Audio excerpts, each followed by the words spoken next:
Good morning, everybody, and welcome to our virtual Offer Holders Day webinar. And today I'm going to be delivering to you all some of our latest research from University Centre Sparsholt, Equine department. And we're going to be talking mainly about some of our rider performance research, specifically our breast health research. So I'm just going to share my screen with you, and then we'll get going. Please feel free to pop in any questions into the chat box.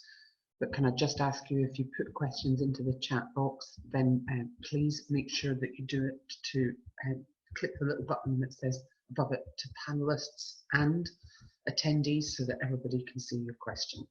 Thank you very much.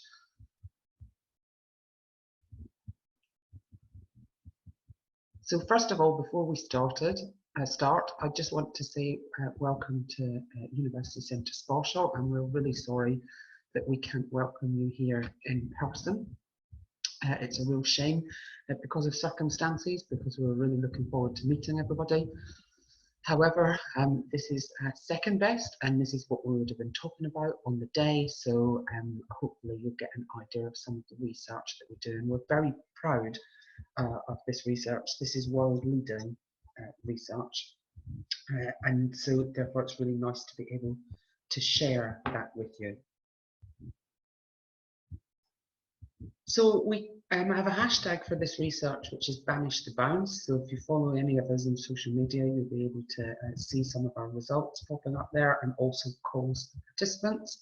And what we're going to be talking about is our research in breast issues for female riders, and we're going to think about some problems and some of the research that we've done and some of the possible solutions.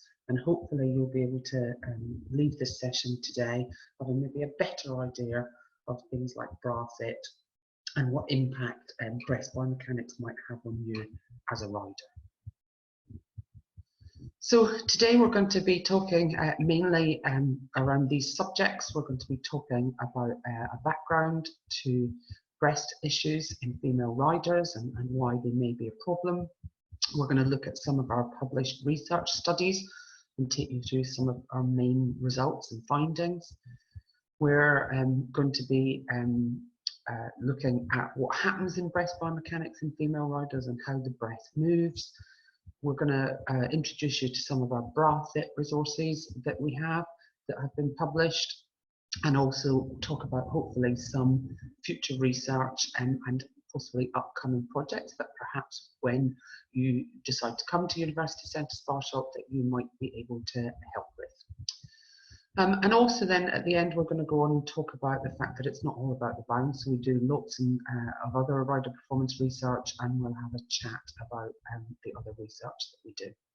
And then there might be a chance at the end for some questions and discussion. So I see that Natalie's raised her hand, so I'm just going to go and see if she's left us a question, but she hasn't. She's just said hello, I hope. So how did it all start? Because it's a really interesting area to investigate. It's not really the first thing you would think of in rider performance. So how did it all start? Well, we work with the research group in breast health at the University of Portsmouth, and they were established in 2005, and they've published lots of research on breast health and breast issues in exercising females, mainly focusing on running and jumping sports. And then over a cup of tea with some of my fellow researchers there, I got talking to my research collaborator at University of Portsmouth called Dr.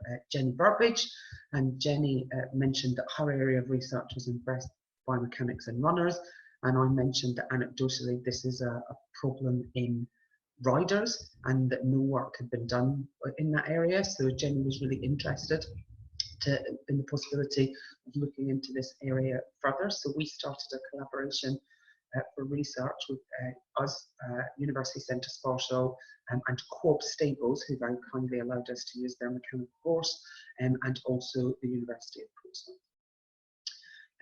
As you can imagine, measuring anything to do with breast biomechanics when you're asking people to ride with no top on is slightly difficult to do in a real horse. So we use the mechanical horse for most of our research. And then as we moved on and published more and more research, we made a collaborative research group with our colleagues at Hartpury University, because they're very active in rider performance research as well.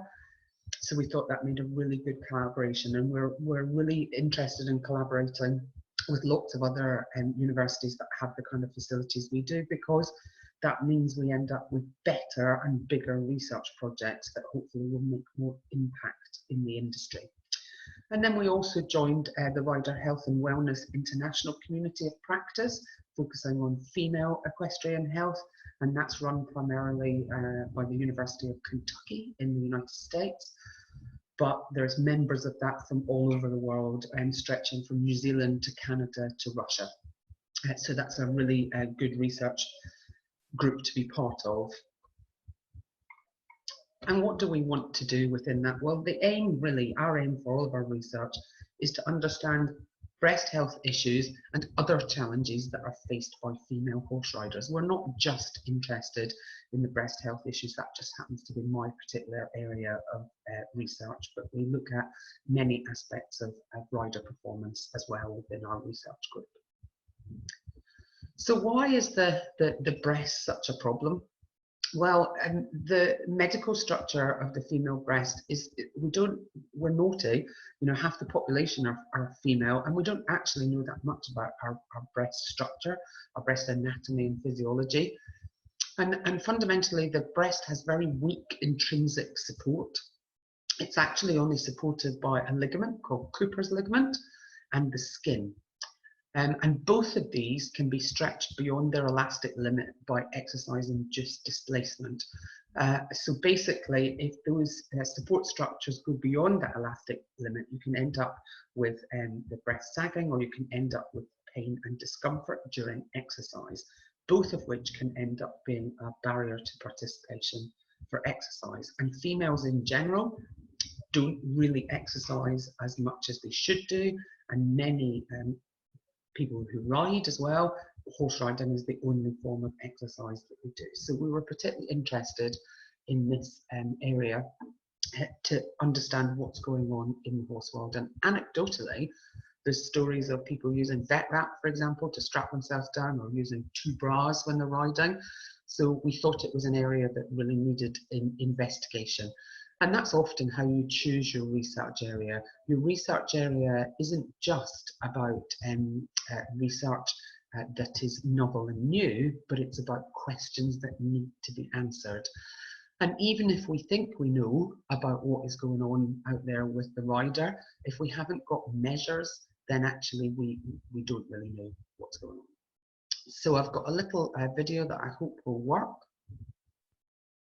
And this is a 3D picture of a breast in sitting trot, an unsupported breast. And if there's any females watching, I would imagine that at this point here, people probably make a groan when I do this to a live audience. The blue dot is the nipple, and the top left-hand marker is the sternal notch, because what causes pain and discomfort when the breast is moving in exercise is not that the breast is moving. Of course it's moving, it's attached to your body, and your body will be moving, especially in sit and trot, but it's the relative displacement of the breast relative to the rest of the torso. So the sternal notch we use as the marker of how much your body is moving, and what we measure is the relative displacement of the nipple and various other parts of the breast in comparison to that sternal notch. And so we know that in other sports, appropriate breast support is particularly important, and we know that because of this limited anatomical support that we talked about earlier. As females, I'm a big believer that we can do everything that we want to do, but we have to accept the fact that we're biologically, physiologically, psychologically, chemically, hormonally different from men. Doesn't mean worse or better, just different. So we have to think about our evolutionary history and the fact that hunting and running was not actually what we as females evolved for. We evolved to do the gathering part of it, the slightly more sedentary but long stamina exercise, not maybe with quite so much athletic requirements. So our breasts have limited anatomical support, and if we want to take part in vigorous exercise, then we really need to support them, or at least that's what we think. And we do know that excessive breast motion during physical activity has been reported to result in exercise-related breast pain, and that's been well established in runners and female basketball players, volleyball players, etc., with those large vertical excursions of the body. And that exercise-related breast pain has also been reported to be a barrier to participation. So we thought we really ought to just come back to this idea of what actually is a sports bra. And I'm really sorry if you think that you're going to walk away from here knowing exactly what the perfect sports bra is and being able to run out and buy it immediately. Unfortunately, there's no right or wrong sports bra, or you can't say that one sports bra is going to work for everybody. But fundamentally, there's 3 types of sports bra. On the pink one is an encapsulation bra, and that lifts the left and right breasts and separates them, and it encapsulates them separately. And it doesn't compress the breast, it doesn't push the breast towards the center of mass of your body, and they tend to have good control for larger breasts. And in the research we do, larger breasts would be considered to be D cup or above. And C cup and below is considered as smaller breasts. The middle bra, the white bra, is a compression type of bra, and they tend to squash the breast tissue to the chest wall, and they reposition the center of mass of the breast against the chest wall. And what that does is it limits the range of movement, and that tends to work very well for small breasts. Doesn't tend to work so well for larger breasted ladies, because if you've got larger breasts and you try to squish them into a compression bra, what you're actually doing is making 2 reasonably large objects into one even bigger object that's bouncing, and they don't work or tend to work quite as well for larger breasted ladies. And then the black bra is a combination bra, and that's a combination of both. So you have molded cups that separate the breast, and then there's an element of compression in there. But unfortunately, sports bra choice is often really personal. It doesn't tend to be something that you can say, this is the perfect sports bra. There's no one make, type, or model that suits all athletes out there, and we have to remember that. And there's as many different types of sports bras, basically, or as many different shapes and fit of sports bra as there are different types of breast shape. And we know that everybody's breasts are individual. They are always individual shapes, sizes, and they therefore require a bra that suits them as opposed to one perfect bra. So what are the breast health issues that we're really interested in? Well, we tend to split them into 4 for a lot of our research. We're interested in bra fit, and you only have to talk to most women who say that the best thing they do when they get home from their work or from being out and about is to take their bra off. And I would suggest if your bra is that uncomfortable, it probably doesn't fit you very well. The other issue is also breast pain, performance. So does it have an impact on your performance if your breasts are not appropriately supported? And then also embarrassment of excessive movement. So other research that's out there We know for sure that a correctly fitting bra is essential for good health, especially for those of us in the larger breasted category. And in many of our studies, when people come along, we find somewhere between 70 to 100% of participants of women are actually wearing the wrong bra size, which is quite scary. Breast pain is a real issue and has been investigated in runners, particularly female runners. And breast pain was reported in 32% of female runners who were running the London Marathon. And it can actually affect all bra sizes. So if you're watching this and thinking, well, this doesn't have any impact on me because I'm in a smaller category, actually exercising just breast pain can be seen across all sizes. We know in running that it can have an impact on performance. We see increased upper body muscle activity during running, and we see a restrictive upper body running profile in running when the runner doesn't have appropriate support.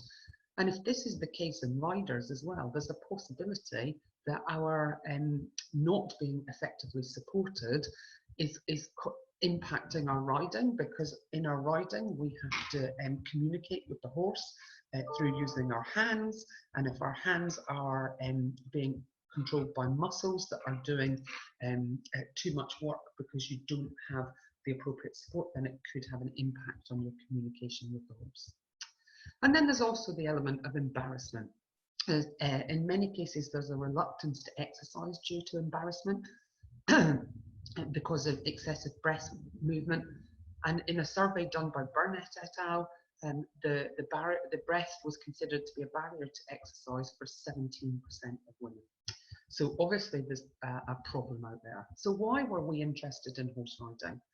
Well, the vast majority of horse riders are female, and that's 90% of horse riders are female. And equestrian is the 6th most popular activity for women in the UK. And frighteningly enough, in some surveys that have been done recently by our colleagues at Bishop Burton in particular, they found that 75% of riders that they surveyed, riding was the only, female riders, riding was the only physical activity that they did. So obviously if the breast is a barrier to that, then we really need to investigate how we can remove those barriers to participation. And we know that horse riding and associated activities expend sufficient energy for them to be classed as a moderate intensity exercise. So therefore, if it isn't exercise, we should actually be supporting ourselves appropriately.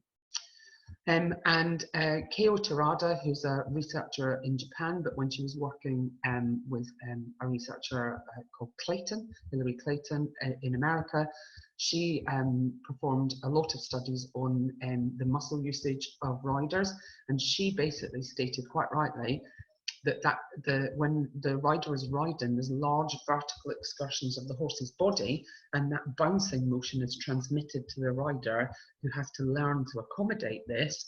And then that large bounce, that large vertical excursions of the horse's body also is going to have an impact on breath movement. And there was also anecdotal evidence of breast pain. We had heard from people that we knew in the equine industry and ourselves that actually horse riding could cause breast pain.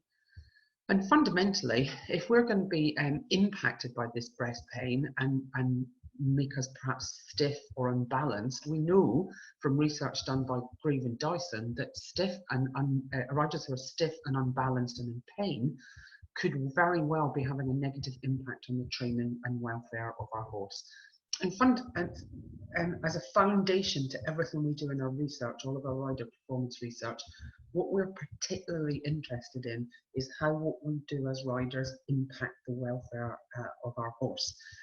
Because if we're expecting the horse to be an athlete, then perhaps we should be thinking a little bit more critically about what we're doing when we're sat on top of our horse. So our initial investigations, we thought, well, okay, there's this anecdotal evidence of breast pain in riders, so let's find out what's going on out there. So myself and my collaborator Jenny Burbridge, Dr. Jenny Burbridge at University of Portsmouth, we decided to put out a survey to riders This generated 2 papers from this, so 2 papers in peer-reviewed scientific journals, and the first one was in the Journal of Sports Sciences, and that was an investigation into the prevalence and impact of breast pain, bra issues and breast size on female horse riders. And then the second paper was in a journal called Comparative Exercise Physiology, and that was an investigation particularly into bra concerns and how they were barriers to participation in horse riding. So I'm going to sum up some of the findings from those 2 papers now for you, so that perhaps you can take them away and have a think about them. So what were our objectives of the study? Well, the objectives of the study were to identify the incidence of exercise-related breast pain in female horse riders. So what was going on out there, and were we right in thinking that breast pain is a problem in female horse riders? And we also wanted to understand the breast considerations of female horse riders. So what were their concerns? And also we wanted to explore how female riders actually understood breast support issues. Were they wearing appropriate bras? Did they have it all under control? Was it not really a concern for them? And then we wanted to assess factors that might influence bra usage and breast pain during horse riding activities. And overall, our research focus is around breast pain, so exercise-induced breast pain, bra fit issues, so what are the problems associated with the bras that we are using? Are they actually going to be barriers to participation? And then moving on to look at, well, how does the breast move when we are riding, and is that any different to running? And we're particularly interested in the effect of breast size and the effect of breast support. So what was our methodology? Well, for any of you out there who have had anything to do with writing surveys or completing surveys, you probably know that designing a survey is a particularly challenging thing, but the time that you spend in designing your survey will be worth it in the end, because a good survey can get you a huge amount of data. So we designed a 5-part, 32-question online survey, and we did that through a tool called Google Forms. And it was an amalgamation of the McGill Pain Questionnaire, which is a valid and well-used set of questions on how people rate pain. Then we also adapted some questions from the Allied Dunbar National Fitness Survey. Again, that's a validated questionnaire. And then also the Global Physical Activity Questionnaire 2006. And we adapted that for the horse riding population, because as you can imagine, horse riders can be quite judgmental about questionnaires if they don't think the language that's being used is appropriate, or they don't think it's horsey enough. So we asked about 5 different things. We asked about bras and bra fit. We asked about physical activity, so what physical activity the riders undertook, breast pain, comments and improvements, and then demographics, i.e. who were these people, how often did they ride, what age were they, what height were they, what weight were they, etc. And we had an inclusion criteria, so we had to, our participants had to be female, they had to be 18 years or over and currently taking part in horse riding activities. There are obviously barriers to participation for our male colleagues as well. So I don't want to completely ignore the male riders, but for this particular study, we're only interested in female riders. And if anyone's interested in investigating barriers to participation for male riders, that's an area we'd also be really interested in looking into, but that probably is a project for the future. How did we actually go about sampling? Well, we used personal contacts, we used students at the University Centre Sparsholt, posters in local equestrian centres, and then also social media sites and forums. And we used something called a snowball sampling technique. So we asked if they knew of anybody once they'd completed the survey that would be interested in completing the survey, then please pass that on to them. And the survey was open for 3 months. And overall, we had 1,324 responses. And that's a huge number for an online survey in sport, never mind just in horse riding. So that in itself suggested that perhaps that was an issue that people were interested in equestrianism, because normally people don't do surveys that they don't have a personal or vested interest in. So we did some descriptive analysis and we used something called chi-squared test for us to find if there was an association of self-reported cup size with breast pain and the frequency of fit issues. And we split our riders into small-breasted, as we said, C and below, and then large-breasted, which was D and above. And we were looking at the prevalence of breast health issues and whether that was impacted by size. But remember what I said earlier, in that some of our studies, up to 100% of participants were actually been in the wrong bra size, and we're working this out by self-reported bra size. So that puts an element of, I suppose, you have to take the results perhaps with a pinch of salt, in that not everybody who says they were a 36C were actually a 36C. But that's always the problem with surveys. So what did our demographics look like? Well, unsurprisingly, because we'd used a lot of students to send out the initial survey links, we had a large proportion of our respondents were 18 to 24, but generally we had a fair spread over the age categories. And the distribution of mass, we had a reasonably normal distribution of that, and that would be normally what we would see in most surveys. So what did we actually see? Well, we could only analyse for bra size 1,265 of our participants, because those were the only ones that gave a valid bra response. 47 respondents gave no response to bra size, and 12 respondents didn't give a valid bra size. So not only are lots of people out there on the wrong bra size, a lot of people maybe don't know their bra size or have got it wrong. We had a massive range of band size, went from 28 all the way to 44, and from a double A cup to a J cup.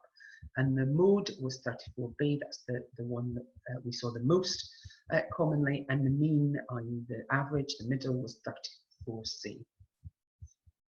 And we saw a reasonably even split. Small-breasted was 49% and large-breasted was 51%. So we had a fairly even split within those groups. And we had 47% of our respondents competed at affiliated level or above, and some 3% of those competed at international level in their primary discipline. So that's a very respectable spread. And if you look at the breast size splits for these participants, 53% of our small-breasted riders were in the less professional category, and 47% of those small-breasted riders were in the more serious competitive range. And then 55% of our large-breasted riders were in the more novice category, and 45% of the large-breasted were in the higher category. And so that again were reasonably even splits. But when we looked at the results, 40% of all participants said that they experienced breast pain when they were riding, which is higher than surveys looking at runners. And they found that breast pain was significantly related to cup size, and that increased linearly. So the larger the cup size, the more breast pain was experienced. Unsurprisingly enough, we found that sit-in trot was the most painful activity. 58% rated that as the most painful activity, and followed by vigorous intensity riding, and that would be classed as canter, gallop and jump. And 21% of riders stated that breast pain affected their riding performance, which is quite a large number, yet only 27% of the participants exclusively wore a sports bra when riding. And so that was quite interesting, that perhaps people are experiencing breast pain, but they're not actually bothering or even thinking to get themselves a decent sports bra. When we looked at bra fit issues across these two papers, we analysed 1,266 participants for that, and we found that there was a distinct difference between the bra fit issues between our smaller breasted and our larger breasted participants. And we found, especially for upper body pain and poor posture, we saw much higher percentage of our larger breasted riders were reporting that they had upper body pain and poor posture, which we think probably would have an impact on your riding. But also, if you look in the other columns, there's more large-breasted riders reporting things like rubbing and chafing and shoulder straps digging into the skin. We only analysed for underwire bras a smaller number of participants because 133 people said they didn't wear underwire bra. But even then, you still see increased problems with your large-breasted riders. And 59% of all participants reported at least one bra fitting issue, which is a very large proportion. And then we asked people to put in their barriers to horse riding. What is it that stops them riding? And that was 1,196 people of our survey respondents, because the rest reported they had no barriers to doing as much horse riding as they want. But we gave them this list of barriers, and the breast accounted for 17% of the total barriers reported when you added them all together. So the ones in purple are the breast-related barriers, and that compared to 8% of the general population in other studies. And at least one of the 5 barriers relating to the breast was reported in 25% of respondents, and that's compared to 17% in the general population. And 38% was the number for larger breasted riders, and 11% for smaller breasted riders. So obviously for those that are larger breasted, the breast is proving a bigger barrier to participation. And in large breasted riders, breast issues were the 4th highest barrier to participation for them, and that even came above things like I need financial concerns or time concerns. So if we're to sum up those key findings, breast pain and upper body muscle pain as a result of bra issues were prevalent in female horse riders. Unsurprisingly, larger breasted women experience more pain and bra fit issues, but you might think, well, that's that's not rocket science, but we didn't know that before. And what we also didn't know, from the numbers, we see that there is a much higher percentage of larger breasted women who are horse riding than are running. So some of the research that has been done in running may not be transferable into our riders. And then also, breast health issues can be a barrier to increase participation in horse riding. And funding for our industry from Sport England is not just about getting medals, it's also about getting more people riding. So there's a possibility that we're actually limiting our funding because people are, the breast is a barrier to people doing more horse riding. So what are the implications of those findings? Well, we want to know what impact that pain and discomfort has on the horse rider, and also is there performance limitations similar to what you would see in running. But we did also make some recommendations from these papers. We suggested we needed some educational initiatives to ensure that female horse riders are informed about bra fit, and further research was needed, definitely, to look at what is actually happening when riders are riding. And we also need to investigate breast support requirements for horse riding so that companies can design bras that are appropriate for the riding population. So we started looking at actually measuring how the breast moves in horse riding, and we used a mechanical horse for this. And our first study was just looking at 2D breast biomechanics. And remember what we said earlier about the fact that why do we justify this? Well, we know that breast movement increases with running speed, so does it have an impact on what gait your horse is moving in, and we know that breast movement is decreased by appropriate support. Breast comfort relates to movement, we know that. So if we can reduce the movement, we can reduce the discomfort. And also we know that the horse has these large movements that we need to accommodate. So maybe we need to inform bra design. So I do have the full permission of the person who has been photographed in their brassiere on here for us to use these photographs. So what we did initially was we had 12 female horse riders, and they ranged in size from 32 double D to 34D, and we had them in a walk, trot and canter gait, and that was in 3 conditions: no bra, everyday bra and sports bra.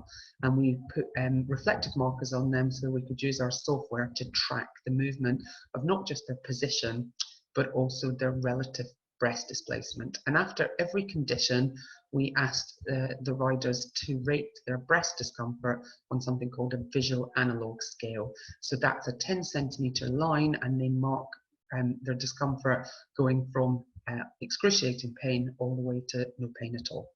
And that gives us numbers to analyse. So what did we actually find? Well, we found very nicely that companies were very helpful to us, and what they did was a company called Less Bounce, who unfortunately don't exist anymore, and they donated the riding bras, and also Quab were very kind, and they donated the use of their rider performance studio, as we didn't have one at the time. It's very kind of them. And we found that vertical breast displacement is impacted by gait, so what gait the horse is going in, walk, trot or canter, and also support conditions. We found that the unsupported relative vertical breast displacement was highest during medium trot, and that was 45 millimeters, and that is less than runners, but still quite high. That means that your nipple is moving on average 4.5 centimeters more than the rest of your body in sit and trot. And we found on further analysis that vertical breast displacement was significantly reduced in a sports bra, even when compared to a daily bra. And that's a graph of our results, and we can see that you're seeing a decrease in vertical breast displacement. Yes, it decreases a little bit with just a normal everyday bra, but it decreases much more significantly with a sports bra. We also found that breast pain was consequently reduced compared to the daily bra when you use the sports bra, and that was in canter and trot. And we're still analysing in a larger project the arm, torso and leg angles. And here's the different gaits, and you can see the visual analog scale for pain perception. In walk, it was significantly reduced just by wearing a daily bra, but for trot and canter, that pain wasn't significantly reduced until the rider was wearing a sports bra.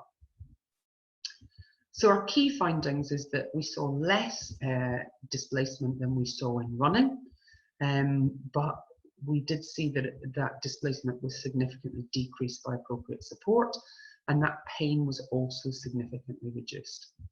But one of the things it made us start thinking about was, well, what is that impact on the rider? How does that have an impact? Are there performance implications? And what about even larger breasted riders? So we have a project which is being analysed at the moment, which includes 38 female horse riders, and they're range from 32 to 36 and A to double F. And we're analysing their results from a similar methodology. And we also have looked at running versus riding, and that was with 8 female horse riders, and those results are being analysed as well.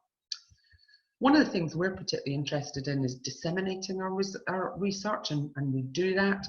We've done that as best we can, and the BETA, the British Equestrian Trade Association, has compiled a horse rider's guide to bra based on our research, and that can be found at that link. And it is working, our dissemination. We've had articles in British Horse Magazine, articles in Dressage Magazine. We turned up at Your Horse Live a few years ago, and our stand was right next to a company called Booby Doo that sells sports bras, and they were quoting our research findings on their banner. It would be quite nice if they perhaps would have given us a citation there, but they didn't, never mind. I just wanted to leave you with some tips. There's no perfect sports bra out there. You just need to make sure that it's the right one for you and it fits you well enough. And unfortunately, different bras are indeed different sizes. I'm sorry about that. Talk to the manufacturers. And on here, there's a guide there on how to actually fit a bra effectively. The research group in breast health, we don't advocate going and being measured. We advocate learning to fit your bra yourself. So there's details of that there. And what's next for our breast research? Well, we're developing some sensors for on-horse measures with the University of Kentucky. We're doing analysis with larger breasted riders, older riders, jumping, but that's proven very challenging. 3D breast biomechanics, running versus riding, but that project's happening at the moment. Breast movement and body image, judge perception is in the write-up phase, and we're also doing more research on that area. And then also linking breast support to equine performance. But it's not all about breasts at Sparsholt. We're also got rider performance projects that are investigating things like the relationship between rider core strength, fitness, and their 2-point seat in the cross-country simulation, and that's utilising the Mechanical Horse at Racewood event simulator at Hartbury, and also in our mock toward rider performance studio at Sparsholt. And you'll see Charisma and Margaret there. So our horse is called Charisma and Hartbury's is called Margaret, but they're exactly the same horse, so we can do joint research. We're also done a project with a Roman reconstruction saddle, and that's ongoing to see what different impact that has on rider position. We have a British Horse Foundation lecturer bursary for a 3-year project investigating body image impact on rider, judge, coach and trainer perceptions, and also an MSc project ongoing at the moment, which is the impact of stirrup asymmetry on rider performance, comfort, under saddle pressure and stirrup forces. So these are all projects that you could get involved in, and thank you. And if you have any questions, please do not hesitate to email me and I can answer those questions. And if you're interested in some further reading, there's a list of references there. And I'd like to say thank you very much for your attention, and I'm going to sign off now and say goodbye. Thank you very much.